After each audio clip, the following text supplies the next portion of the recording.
ja kasvatan 2 last, töötan. Ja me praegu asume ühes kohvikus, et see kohvik kuulub sulle. Jah, Räägi see on minu natukene. kohvik.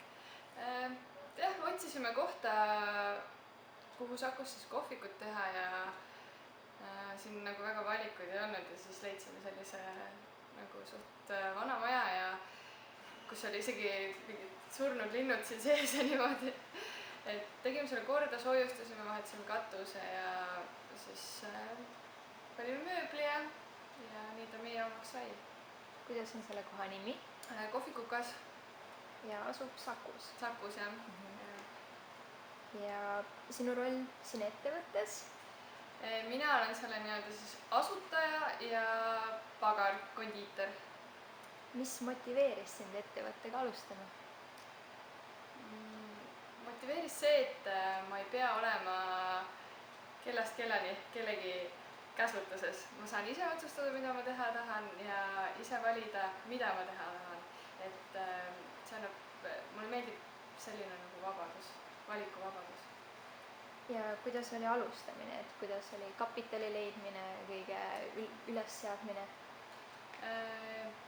Esimese kapitali sain oma vanematelt nagu rahalise toe ja edasi tuli juba käibevahenditest ja nüüd oleme ka Euroopa Liidu projekti kirjutanud, et rahasid saada ja need seadmed on juba ostetud siis, need seadmed. Kas ettevõttega alustamine oli keeruline? Ma arvan, et pigem mitte, et see sõltub kindlasti ka inimesest ja sellest, kui palju sa pabistad või midagi, aga mina läksin küllaltki nagu vabalt, sest ma teadsin juba kondiitriks õppima minnes, et ma tahan teha enda asja, et ma ei lähe kuskile kellegi teise alla tööle. Ma teen oma asja, valin omale ise menüüd, kõik asjad, et mul oli nagu siht silme ees, et mida ma teha tahan ja kellega koos töötada ja nagu ma sain ise oma selle asja nagu kokku panna, et mulle meeldis selle asja juures kõige rohkem. Kas firmaga alustades oli ka mingeid probleeme?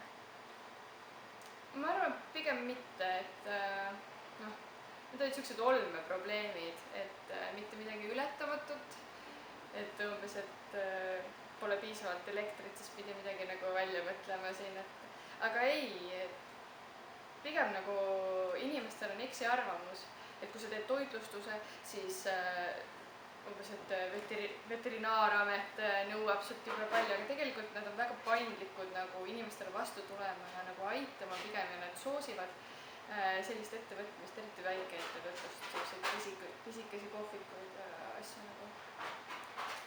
Mille üle tunned uhkust oma ettevõtmistes? Ma tunnen uhkust selle üle, et meil oli tore kliendibaas tekkinud ja tunnen uhkust, et meil on head tooted, et ma julgen seista oma näoga oma toodete eest.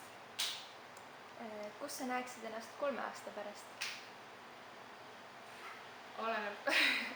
Hetkel on mul lapsed nii väiksed, et ma ei saa nagu väga pikalt ette mõelda, aga edasi järjest rohkem tahaks nagu ikka laieneda.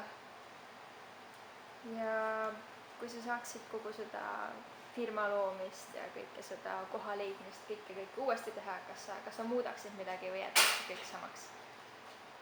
Ma ei muudaks selles mõttes midagi, et see kõik on olnud väga õpetlik ja sa pead ju kuskilt alustama ja tegema asju nii, nagu nad on, et ma arvan küll, et siin ei ole nagu see on olnud meil õpetlik, ütleme nii, et läheb nii nagu läheb, et igalühel läheb see kindlasti erinevalt, et meie algus, et see oli lihtne, et teistel ei ole, aga see on õpetlik igas mõttes, et ma ei muudaks midagi, et ainult edasi paremuse poole pigem püüelda.